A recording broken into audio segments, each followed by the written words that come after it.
कृष्ण कहते हैं कि इच्छा ही आत्मा की एकमात्र मित्र है और इच्छा ही आत्मा की एकमात्र शत्रु है।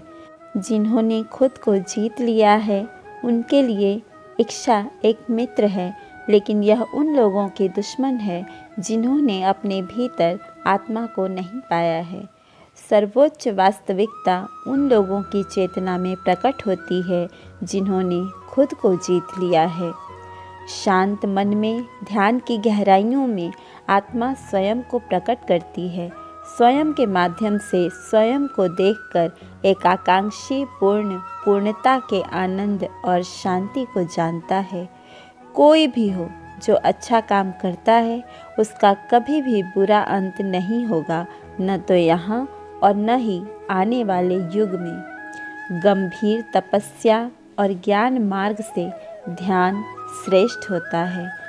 मुझ पर अपना मन लगाकर योग के अभ्यास से स्वयं को अनुशासित करो। मैं उन लोगों के लिए हमेशा मौजूद हूँ जिन्होंने मुझे हर प्राणी में महसूस किया है।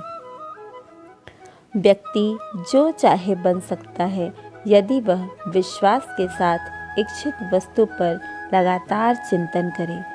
हमारा मन बहुत चंचल है जो इंसान के दिल में उथल पुथल मचा देता है। जैसे वे मेरे पास आते हैं वैसे ही मैं उन्हें ग्रहण करता हूँ। सभी पथ पार्थ मानव को मेरी ओर ले आते हैं। इंद्रियों से मिलने वाला सुख पहले तो अमृत जैसा लगता है, लेकिन अंत में वह विष के समान कड़वा होता है। जब ध्यान में महारत हासिल हो जाती है तो मन हवा रहित स्थान में दीपक की लौ की तरह अडिग रहता है। कृष्ण कहते हैं कि हे अर्जुन, तीनों लोकों में मेरे पाने के लिए कुछ भी नहीं है और ना ही कुछ ऐसा है जो मेरे पास नहीं है। मैं अभिनय करना जारी रखता हूँ, लेकिन मैं अपनी किसी ज़रूरत से प्रेरित नहीं हूँ। कर्म मुझ पर इसलिए नहीं टिकते क्योंकि मैं उनके परिणामों से जुड़ा नहीं हूँ। जो लोग इसे समझते हैं और इसका अभ्यास करते हैं वे स्वतंत्र रहते हैं। ज्ञान की भेंट किसी भी भौतिक भेंट से बेहतर है क्योंकि सब कामों का लक्ष्य आत्मिक बुद्धि है। जैसे आग की गर्मी लकड़ी को राख कर देती है, वैसे ही ज्ञान की आग सभी कर्मों को भस्म कर देती है। अपना काम हमेशा दूसरों के कल्याण को ध्यान में रखकर करना चाहिए। कृष्ण कहते हैं कि अप्राकृतिक कर्म बहुत तनाव पैदा करता है। हर व्यक्ति का विश्वास उसकी प्रकृति के अनुसार होता है।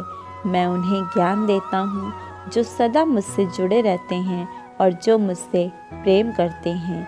मेरी कृपा से कोई सभी कर्तव्यों का निर्वाह करते हुए भी बस मेरी शरण में आकर अनंत अविनाशी निवास को प्राप्त करता है। इंसान हमेशा अपने भाग्य को कोसता है, यह जानते हुए भी कि भाग्य से भी ऊंचा उसका कर्म है जो स्वयं उसके हाथों में है।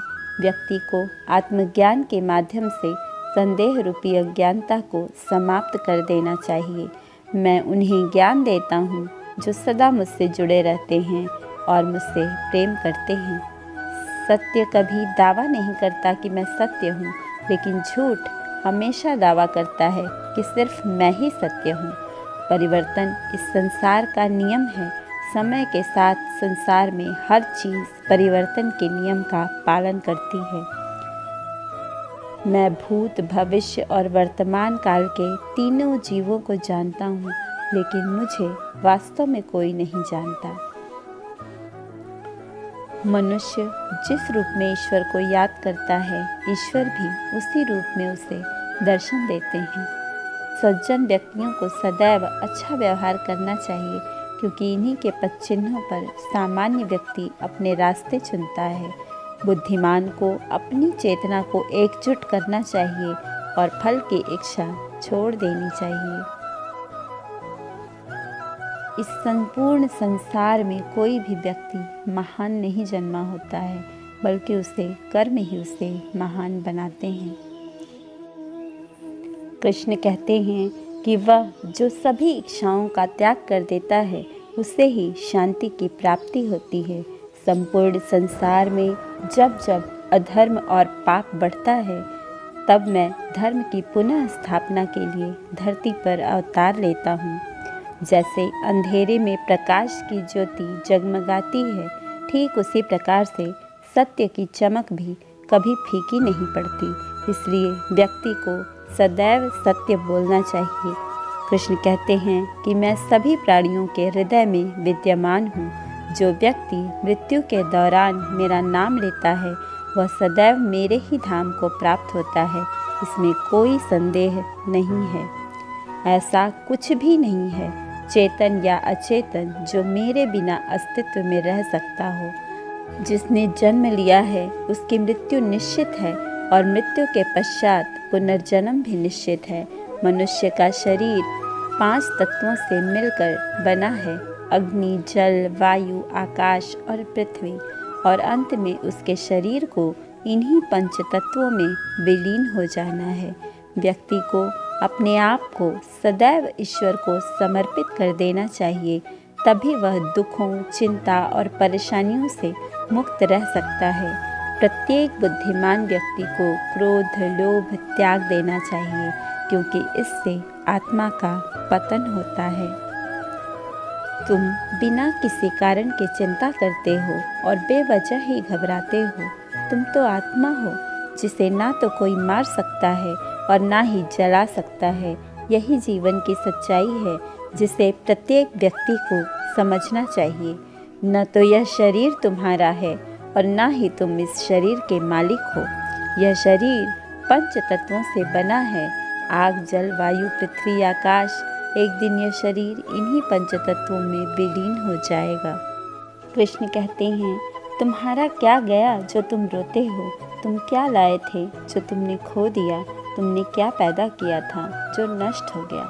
न तुम कुछ लेकर आए थे, जो लिया यहीं से लिया, जो दिया यहीं पर दिया। जो लिया भगवान से लिया और जो दिया उन्हीं को दिया।